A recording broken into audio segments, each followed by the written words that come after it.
Okay, fine.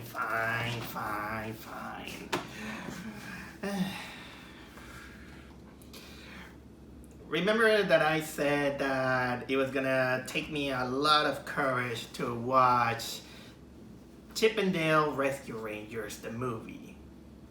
Well, after 2 or 3 months, I know, I've got a month, after 2 or 3 weeks, I finally did it. I saw the movie.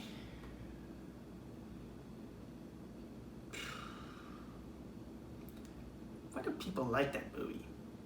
Is it because of Chip and Dale? Because of the nostalgia? And all these things? I'm sorry. I want to apologize. Apologies if I am not exactly the kind of guy who is kind of like, oh, you're open-minded to almost everything or something like that. Trust me, I tried. I gave the movie the chance.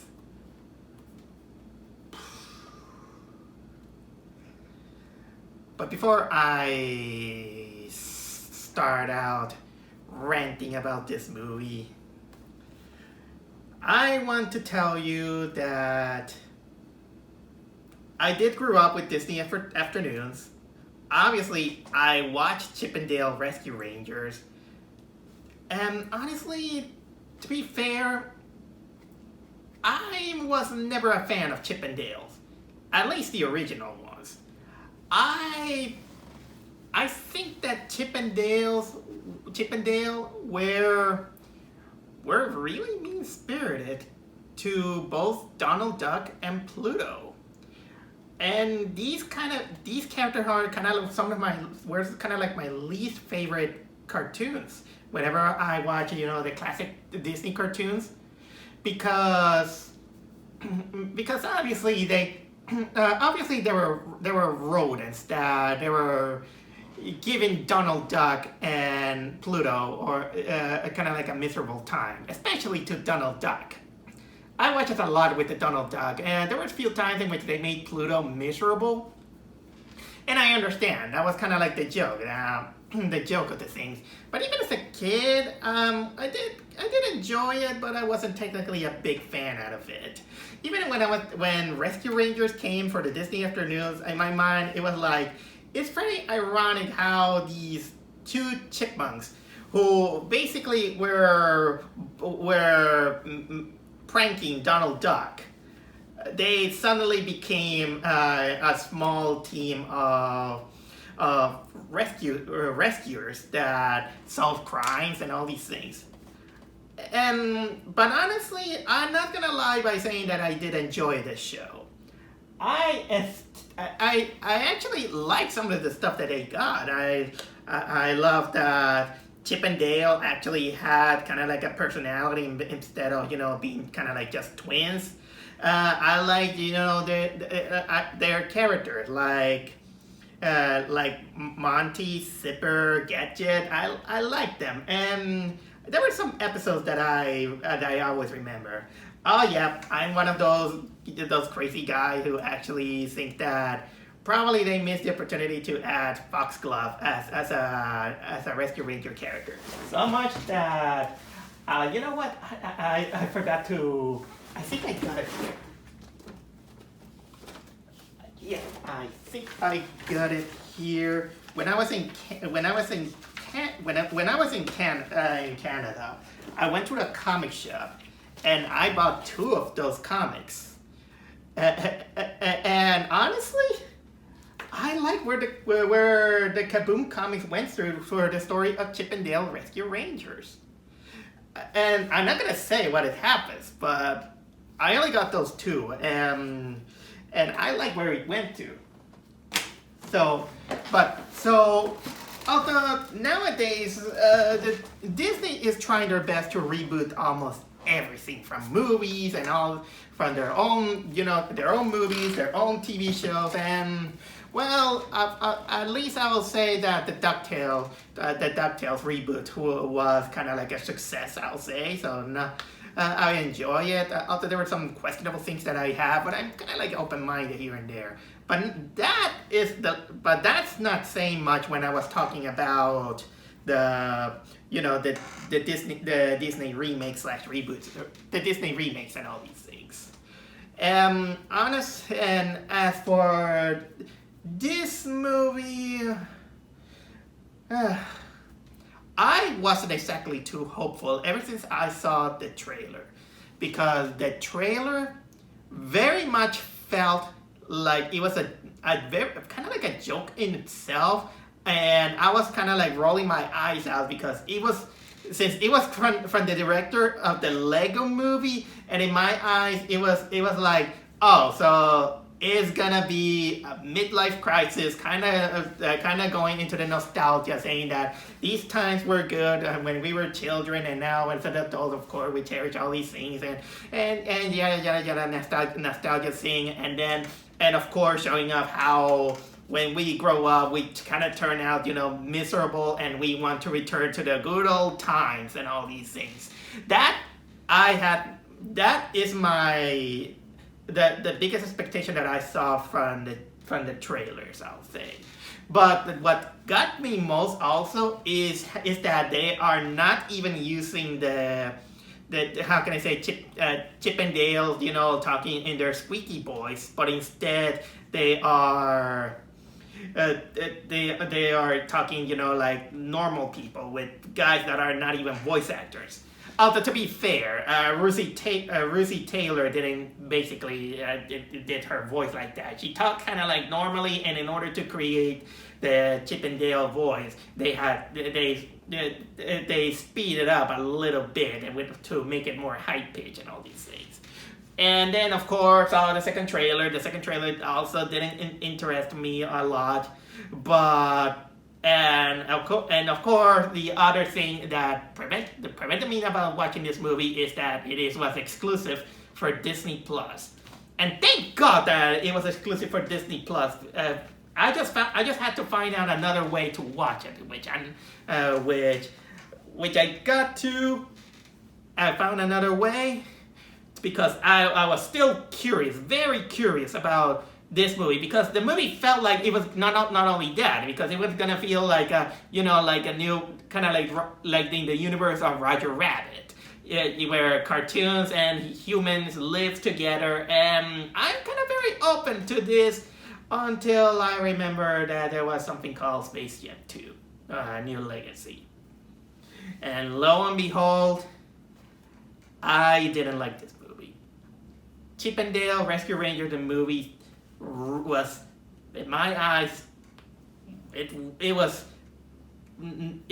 a cynical but also hypocritical movie in my eyes, considering that it comes from the Disney Corporation, and it shows off, and it also there to show off what they own and what they can buy and all these things and all that. To be fair, I want to be fair, that at least it wasn't as bad as Space Jam: A New Legacy. Because Space Jam: A New Legacy, not only it has a lot of corporate greed mashed into it, and but this one also has. Okay, Space Jam. One of the biggest complaints that I had is that LeBron James was playing like a very, very horrible father. The kid was pretty horrible, I'll say. They were bad acted, and unfortunately, also the story didn't have heart. It felt very soulless. To the benefit of the doubt, at least this movie at least tried something that has some certain of heart in the story, because there is indeed some believable character development. But that's not saying much when when at least at the end of the day, it comes off a little bit too loyal to the corporation. That's and let me tell you that I am not an anti-Disney guy 100%. And to prove it, today I saw the trailer of that movie called Strange World, which I affectionately is calling it No Man's Sky Disney. And I'm actually pretty eager for this one. Not this one. And this is gonna take long. This is one of those vlogs that's gonna take me long to tell you why I felt that I didn't like this movie. And guess what? It's one of those that I took some notes. It's gonna be one of those that takes some notes about it. So yep, you're gonna hear this one of those vlogs that I took notes. I'm gonna tell you some highlights, my thoughts about it. But basically, it's again one of those middle-aged syndrome movies that it wanted to capitalize on nostalgia. And it's not exactly bad, but the problem with that movie is that I found that it was a little bit too much shown in your face or something like that. So, a little bit of a synopsis before I start out with this. The synopsis is that, Rescue Rangers, we see, the past of Chip and Dale, and then they become celebrities because they made Chip and Dale Rescue Rangers, the TV show, and everyone was crazy about it until, and apparently the series got canceled because Dale decides to go solo and into Double O Dale or something like that, and of course Chip was against it, and then years later Dale apparently gets a 3 CGI surgery, and of course Chip becomes insurance salesman, and well, Dale wanted Chip, of course, to accompany him because he wants, the limelight and Comic-Con with Chip and Dale and all these things. And of course, things arise when their old pal Monterey Jack, for the people who know the show, he suddenly disappears. And so basically is them trying to track down where he is so they can rescue him because apparently he is kidnapped by a group of criminals that technically captures cartoons in order to have them bootleg. Yep, that's the synopsis of the story. I'll say. So anyway, I think it is a good time right now to talk to you about this movie. And by the way, this is gonna be a very heavy spoiler because I think that at this point many people have seen it. And if you like it, it's fine. It could have been worse. Space Jam: A New Legacy. Okay, but personally, I didn't like it.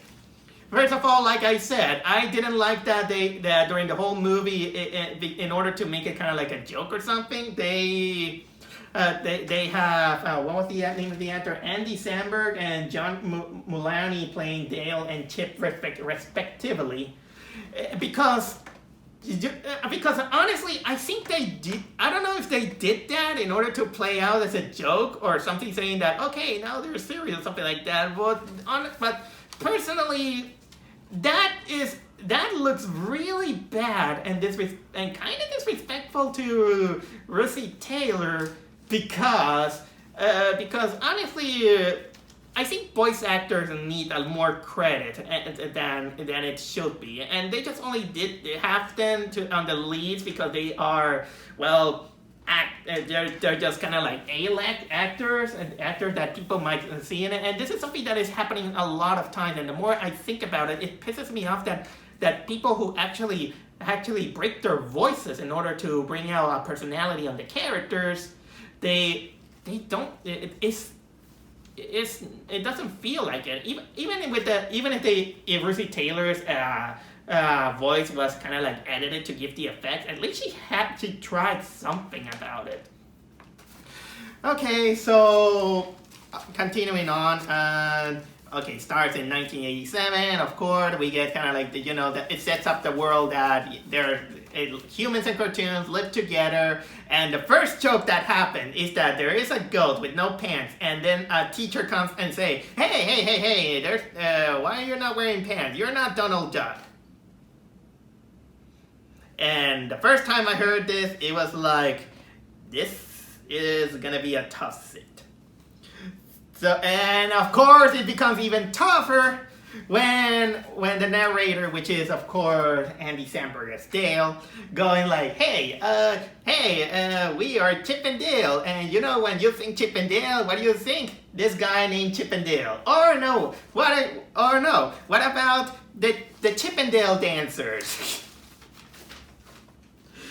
You just went for it on the first try. They just wanted to hit you with that joke, hitting you with a truck.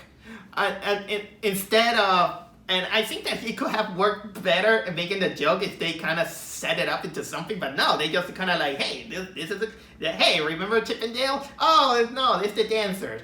It's a good thing that they didn't went to about the Chip and Dale murders. Sorry. Funny thing is that the first time I heard about the Chip and Dale dancer and all these things, the first kind of remember about I think it was the murder or something like that. Maybe I'm uninformed. Don't pay attention to me. Maybe it was.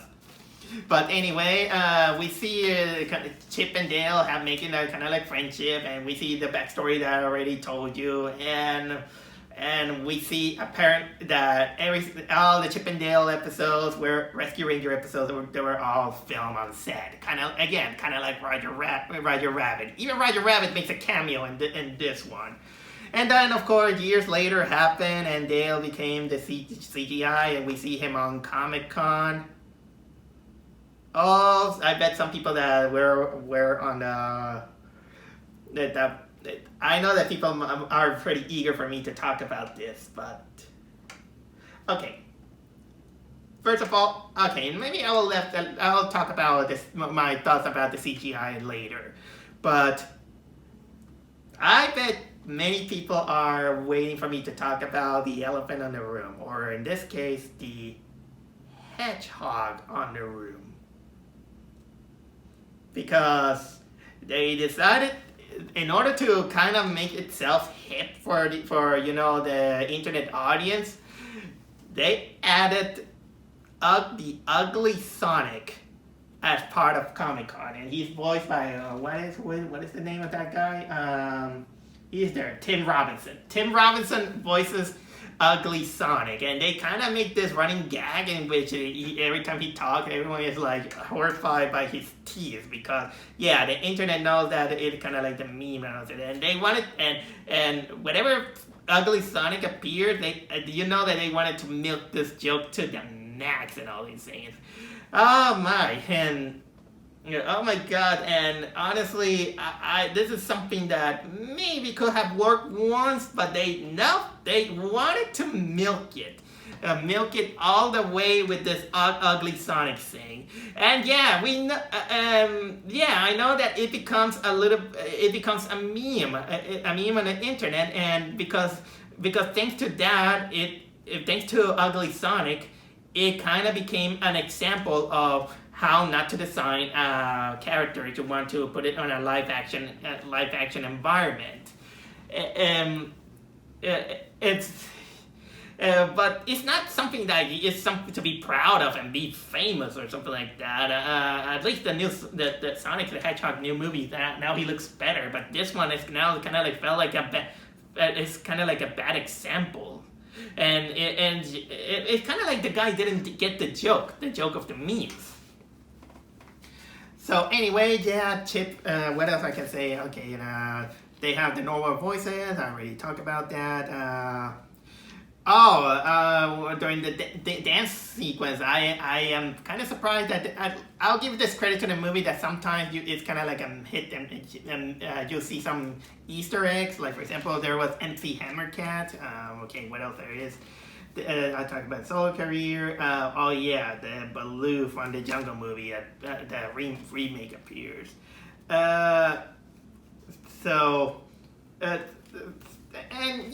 ugly Sonic, and I put that he's a narcissistic jerk. That ugly, there's ugly and all these things. Also, there is an appearance of this house. There is a Disney short that I don't remember the name, but it's technically the life of a house, but they make her very elderly. And well, Chip lives with a dog. Okay, what else there is? There is a little bit of kind of like a snarky. There is a little bit of a snarky comment of Chip when he sees on TV the remake of Alvin and the Chipmunks. You know, their CGI, and he's like, they're rapping or something like that. Yeah, that is true.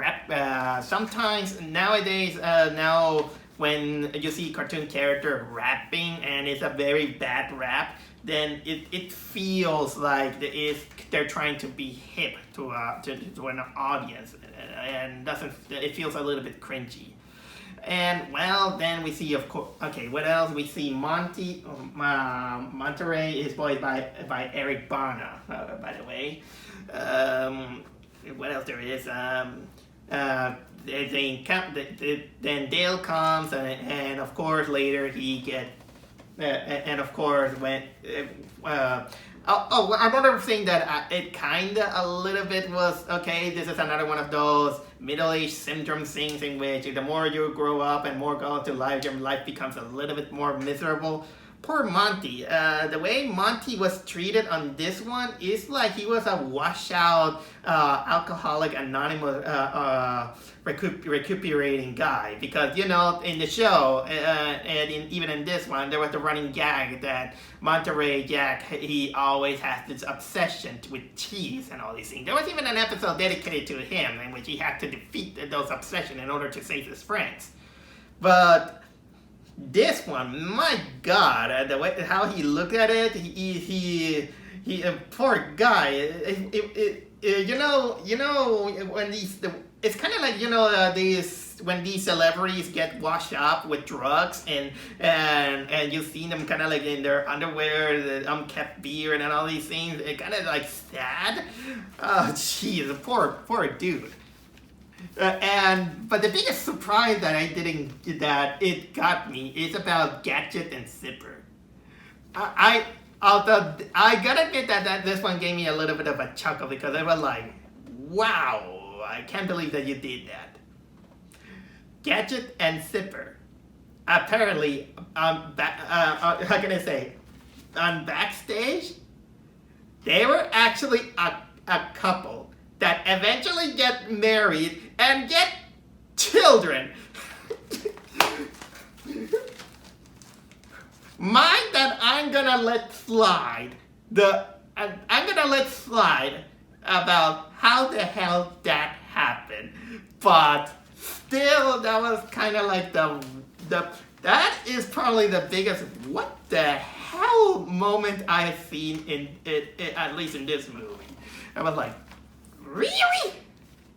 Really? What kind of fantasy the director had to ship Gadget and Zipper?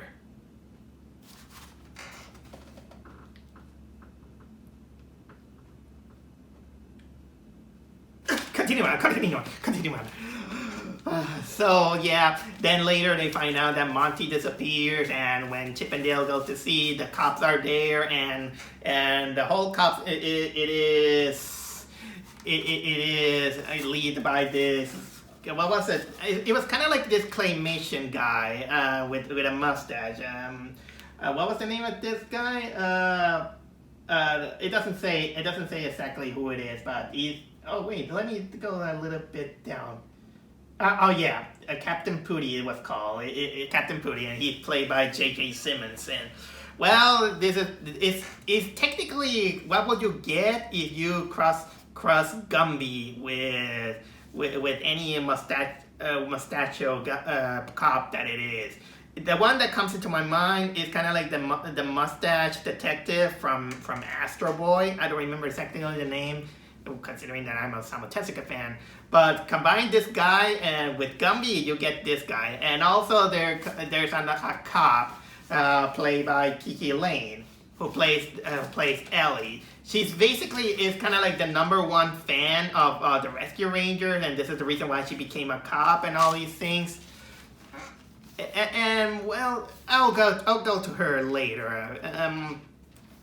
So basically, then Dale finds this as an opportunity to revive, those moments of the Rescue Ranger, but Chip is kind of like reluctant. Of course, okay, what else there is? There is a Facebook reference.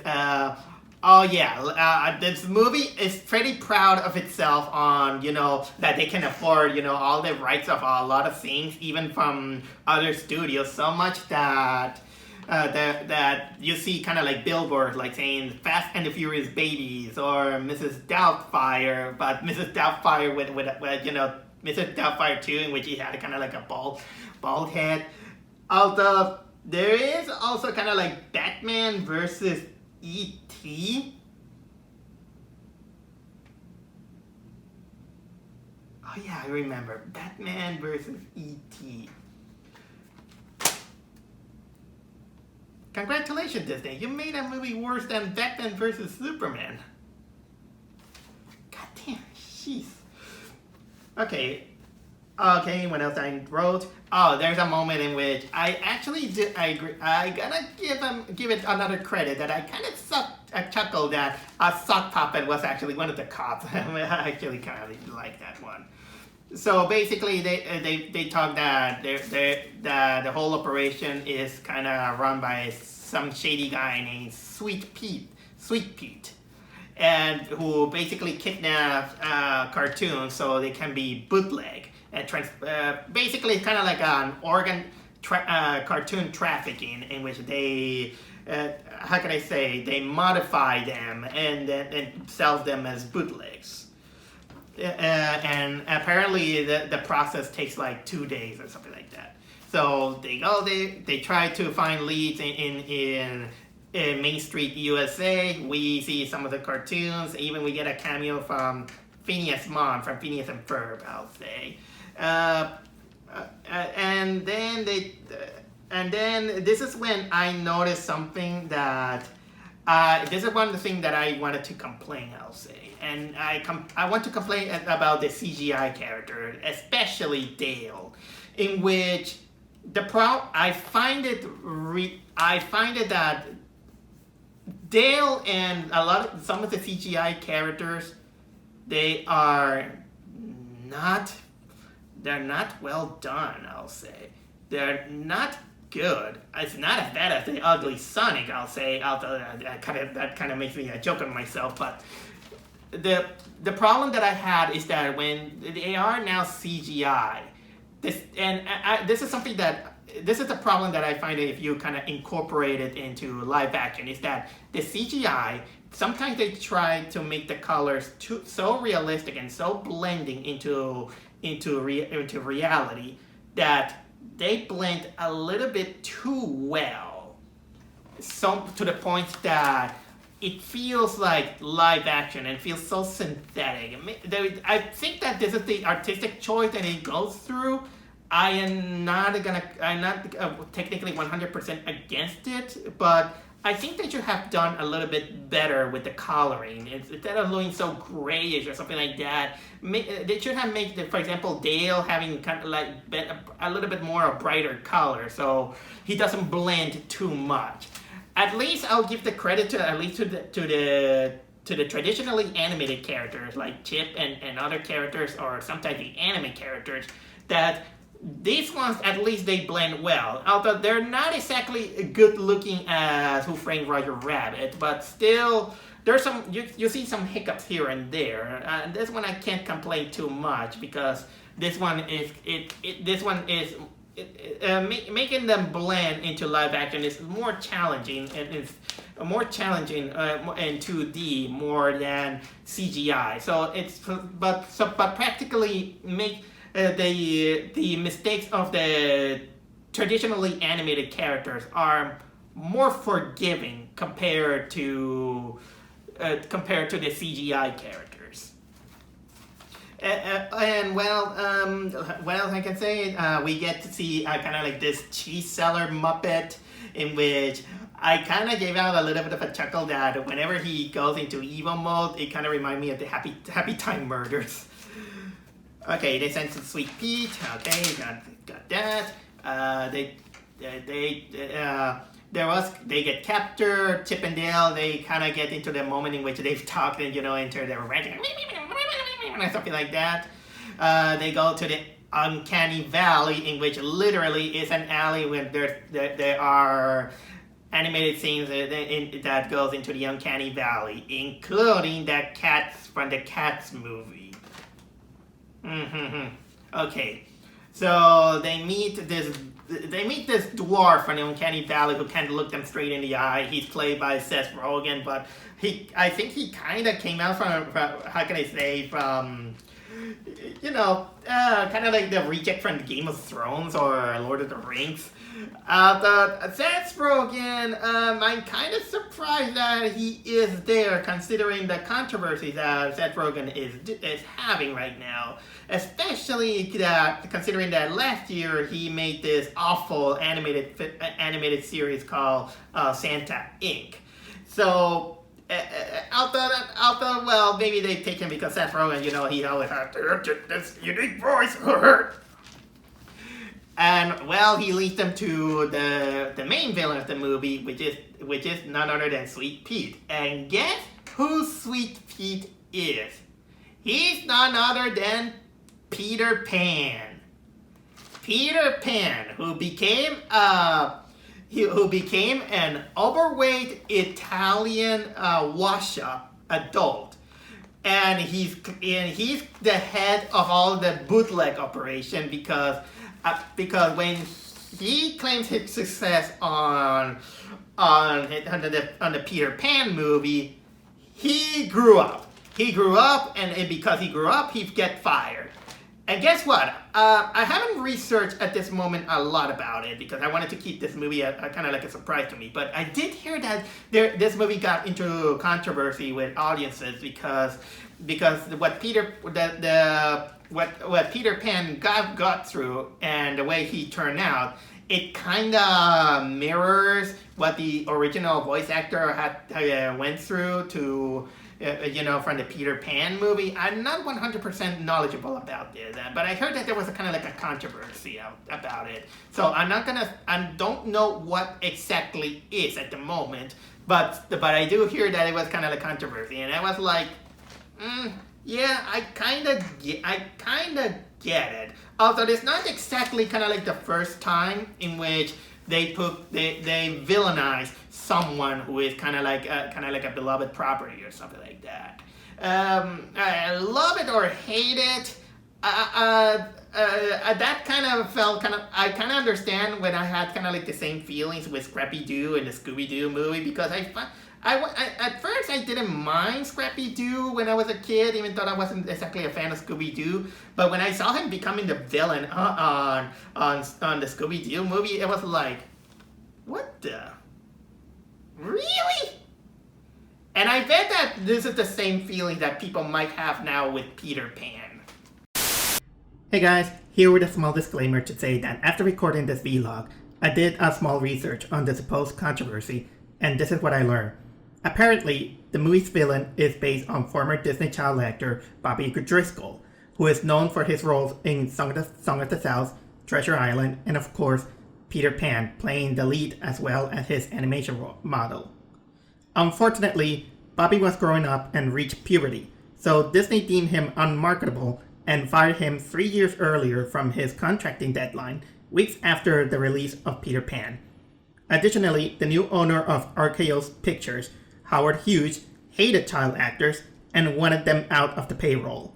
From this point, Bobby's reputation as a Disney actor made his life go downhill, ranging from unemployment, bullying, rejection, and drug addiction, which led him to criminal charges. All ended with his disappearance and ominous finding of his body that, even to this day, is not sure if it is him or not, to the point that he is buried in an unnamed grave, until later having it named alongside his father's grave. Truly a sad tale for a child actor.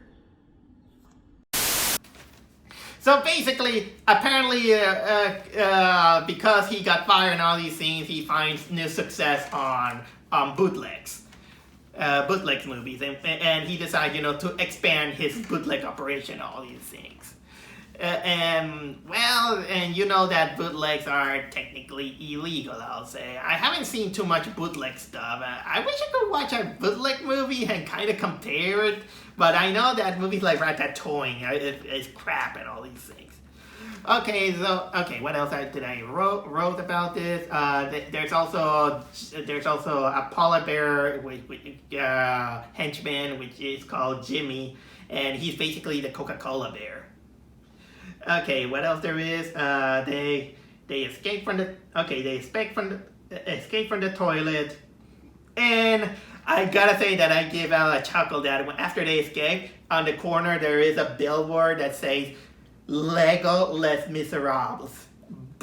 Please, I want to see that. I want to see Lego Les Miserables. Please. So basically, yeah, I put Cop fan is back. Oh yeah, I'm talking about Kiki Elaine's character. She's basically kind of like a cop who joins with Chip and Dale, and she basically just is. I don't know what to say about her. She's basically helping Chip and Dale, and mostly because she thinks that they are kind of like real heroes or something like that. So that kind of felt like awkward, and then of course Dale shows up, kind of like his big collection of the Chip and Dale memorabilia and all these things, and all these things, and of course one thing that he's missing is Chip and Dale Rescue Rangers Pog that has all the cast in one Pog. Okay, what else there is? She tells a little bit of a story. It gives her kind of background story, in which I wish I could have seen it. Unfortunately, they leave it as an exposition.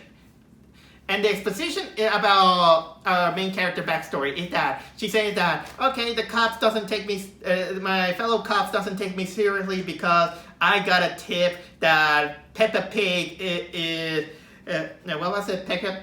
Peppa Pig was missing, and then they raided the Nick Jr. Studios, and then there was kind of like mayhem and everything, and then of course it leaves out Peppa Pig not being able to have children. Yeah, that dark.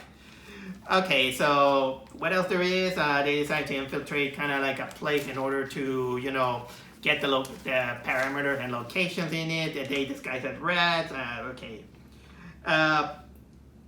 Confirming this is true, I found out something about my notes here. Is that, did the Rescue Rangers never air in Albany?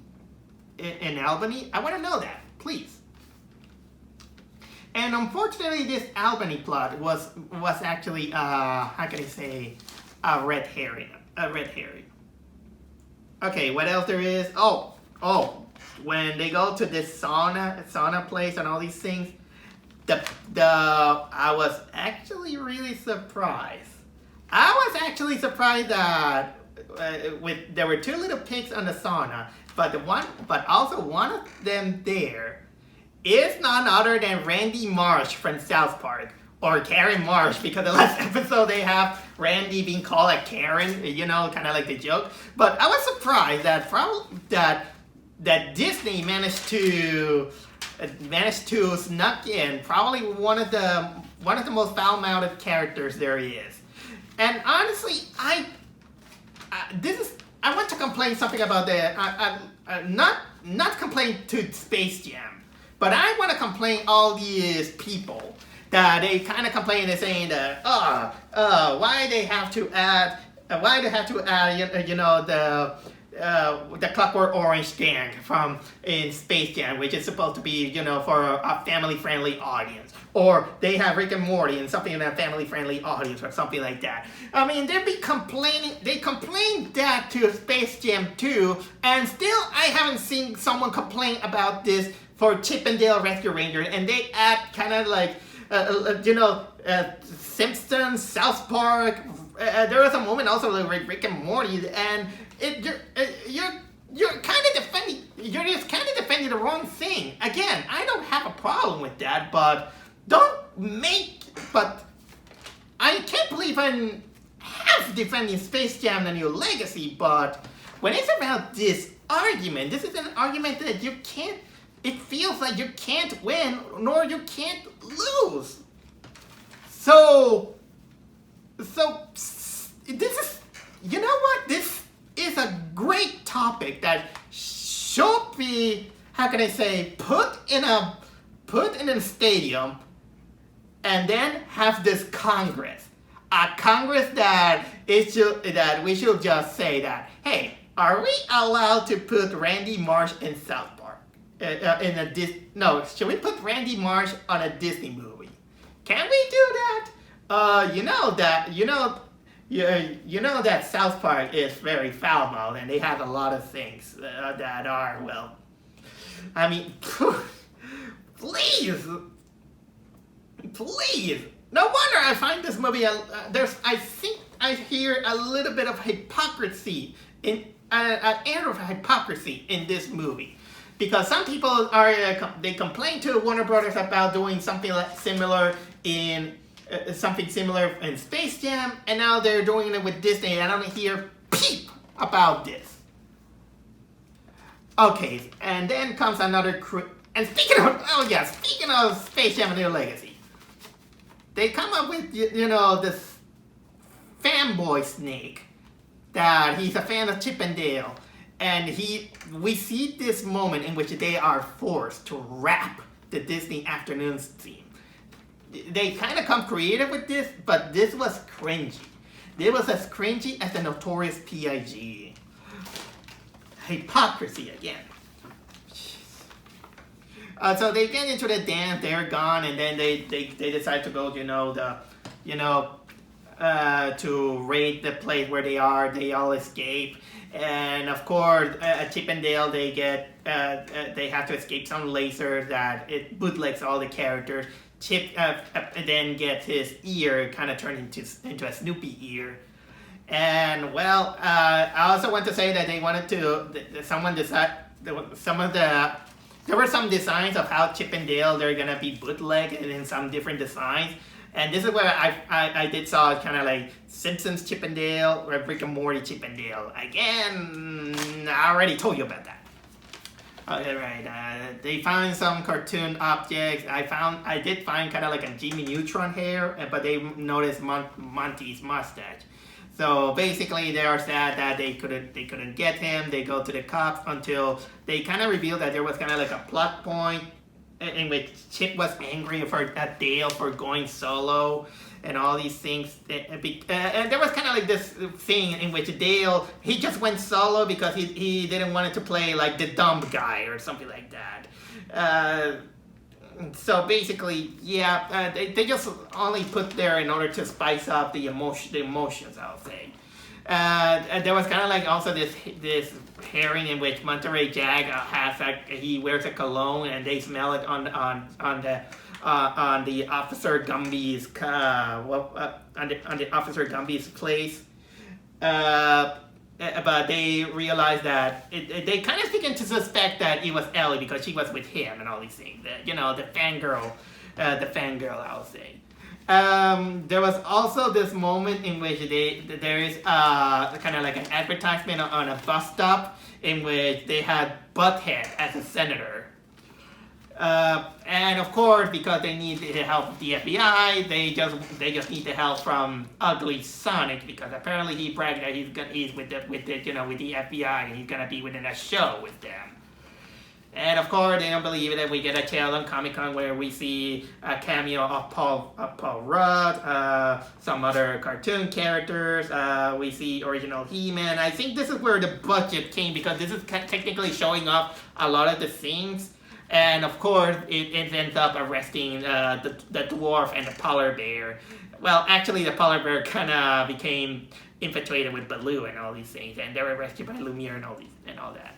But of course, Chip gets captured, and it is revealed that oh my God, Ellie is in isn't the bad guy, is the Gumby guy, and even Chip is like, oh well, too cliche, and that's what. I think this is the best moment for me to actually nitpick / talk about Kiki Lane's character, because her acting wasn't exactly bad. It was decent, I'll say. I'm not gonna complain this because she did her best. I'm not gonna go against her, but her character felt a little bit too fanboyish, I'll say. Because it was one of those characters in which she was kind of like in a more with Chip and Dale. She sees them in high regard, which wasn't exactly bad, but honestly, it was kind of like a character that felt a little bit too detached from reality, thinking that Chip and Dale were actually rescue rangers, when they wanted to play out that in this universe they were actually actors. So her lead up wasn't exactly too bad, and this is where I think they missed the opportunity, in which they went to the safe route, in which it made the Captain Gumby character, the claymation guy, being the greedy villain, all these things. I think the movie could have worked best if she was the villain. Because and honestly, I will say that, we don't want the human to become the villain, because we wanted the human to be the kind of like the sympathy, something like she was supposed to be, of course, the audience surrogate, but you missed the opportunity to have kind of like the fanboy, kind of like the fangirl, who actually was the villain, because because I think they missed the opportunity in which they say that she was much of a fan because she couldn't see the show in Alberta. What was it, in Alberta? I forgot the state. I'll say she said that her grandmother recorded all of this, and she kind of then kind of like an unhealthy obsession. But either way, of course, I think this could also backfire, because it could also, the audience might think that this is gonna be trashing the fanboys or something like that. I could see why they took the safe route, but for a movie that kind of says that you should take risk in a lot of things, it doesn't go with their own message, and I think that I think that movie could have be better, at least in my eyes, that to make Kiki Lane the villain instead of the Gumby guy, because it will be less obvious. Even Chip is like, oh my god, it's cliche, and because he wanted the money and all these things. Okay. So Dale, of course, get a tip from her. I don't know why they call it. And of course, Dale, how can I say it? He decides to finally recruit Gadget and Zipper. And by the way, Zipper talks in this one. And like I say, they are married. They're married, and they have hybrid children, lots of them. So basically, they go to the rescue, and of course, Dale finally realizes that fame is not that important, and he basically just throws down the phone and rejects the offer of a Chip and Dale reboot by his agent, who I don't remember the name of the guy, but hearing his voice, he's none other than the guy who voices Jerry from Rick and Morty. Okay, what else there is? Chip loses the Snoopy ear. Then he goes like this in order to pop out his new ear. Okay, he gets rescued, of course, and then the bootleg machine goes haywire, and it's Peter Pan. He gets turned into a kind of like a bootleg monstrosity, which has kind of like this cute fat cat head and all these scenes, all these CGI, and there's a chase scene and all these things. While we see the fight scene between Kiki Lane and claymation guy. So basically, of course, everything is going well. They go to a kind of like a bootleg sec. They get arrested. The villains get arrested, but the monster makes a last resort that almost kills Chip, but Dale saves him, and he's saved by the Pog. The rescue, they rescue the characters. Oh yeah, there's a Jurassic Park reference, of course, that they made, and a T2 reference, because this movie is full of references here and there. And of course, okay, they realized that, of course, Ugly Sonic was telling the truth about FBI. The monster is defeated, villains are arrested. I already tell that. Monty is also rescued. He was technically crossed with Dumbo. And then, of course, the Rescue Rangers are reunited. Ellie starts a detective agency, but unfortunately, she kind of wasn't exactly that good. And then Chip says, well, some things are worth rebooting. Give me a break. Yeah, give me a break.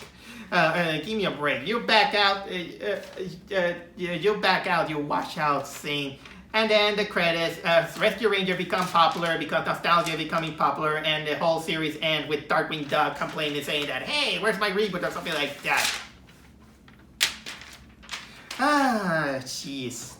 Okay, you may not have seen me very angry because, honestly, I was expecting worse, but luckily it didn't. It wasn't as worse as I can imagine. It was just a gag. This movie is full of gags, awkward humor, and all these things that made kind of like the Lego. It's full of. It's very dependent on its nostalgia and you know the cultural things that every once in a while you're gonna see a cultural reference here, cultural reference here, and that I think that is kind of like a little bit of a lazy writing because the jokes and all these things, it kind of depends on it.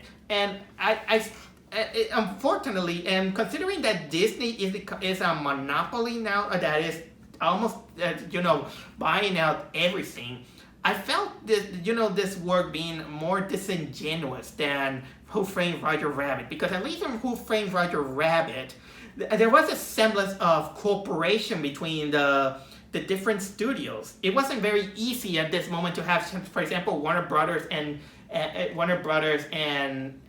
Disney joining together, and also there was Metro-Goldwyn-Mayer and all these things in which they acted on their own, but they kind of decided to cooperate in that movie. I mean, say what you want about the behind the scenes and Robert Zemeckis and what was it again? The name of the animator. Yes, the name escaped me. Richard Williams. They have kind of like their difference of opinions and all these things, but you can feel there was some genuine into it, and they didn't resort to abuse a lot of pop culture thematic references here and there. But this one, it does so much, and almost as bad as Space Jam: A New Legacy. But and it felt again that it was something that is done from a middle, kind of like just being a kind of like a middle-aged syndrome audience, that they just want to look back into the past and all these things. Not exactly saying that it's bad, but this movie is more. I felt more that it's a satire more than a genuine comeback to Chip and Dale Rescue Rangers. It's not although I will give it this. Although at least the movie felt that it's less cynical than Space Jam in the story, because at least there are some aspects that I like. At least, for example, I really like how can I say that they wanted to give out kind of like a backstory to Chip and Dale and all these things. Although I kind of prefer it that instead of doing all that with the character. That there were kind of like actors and all these things. They could have built up like they're actually the real Rescue Rangers, but they only have to kind of like this moment in which they just use it to showcase that they can buy and showcase almost anything, and they drop out kind of like a referential cultural humor here and there, and it felt kind of like very kind of excessive and lazy, at least in my eyes, I'll say. The actors weren't all the actors weren't bad, I'll say, but they weren't voice actors. Honestly, the guys who actually voice act is actually Will Arnett kind of tries, of course. Eric Bana, at least I'll give it credit that he tried imitating Monty. And Trent McNeely and Dennis Haysbert, Gadget and Zipper, I'm glad that they are voice acting. And speaking of which, what a disrespect also for a movie called Rescue Rangers, and they wanted to say, hey, the gang is there. But guess what? During the whole movie, Monty did shit. Monty did shit. And the movie ends with him saying that, hey, I'm part of the gang. What did you do? The whole movie you were locked in and turned into a Dumbo reject.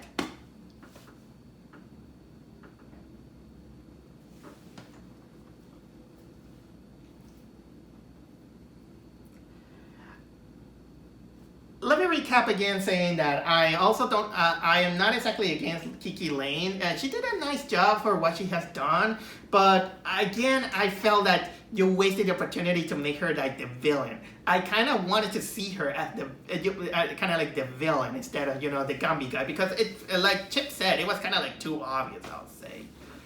But anyway, I think that I ranted and talked long enough about Chip and Dale Rescue Rangers. I didn't like this movie. Absolutely didn't like it. But I can't say that I hate it 100%. I think that compared to Space Jam: A New Legacy, it was slightly better, but unfortunately, I feel like there is an air of hypocrisy surrounding this movie and the controversies that kind of linked between this one and the controversies that Space Jam had, and the whole thing, some of the humor that I found about the middle aging that things are going on, and I find it a little bit cynical for my taste. So honestly, Rescue Rangers wasn't exactly my cup of tea. If you enjoy it and find something about it, good for you. I've seen worse. At least they tried with this one, and just like they said, sometimes doing the risk is making the risk is actually worth it, even if it backfires until some people like me. So basically, this movie didn't rescue me.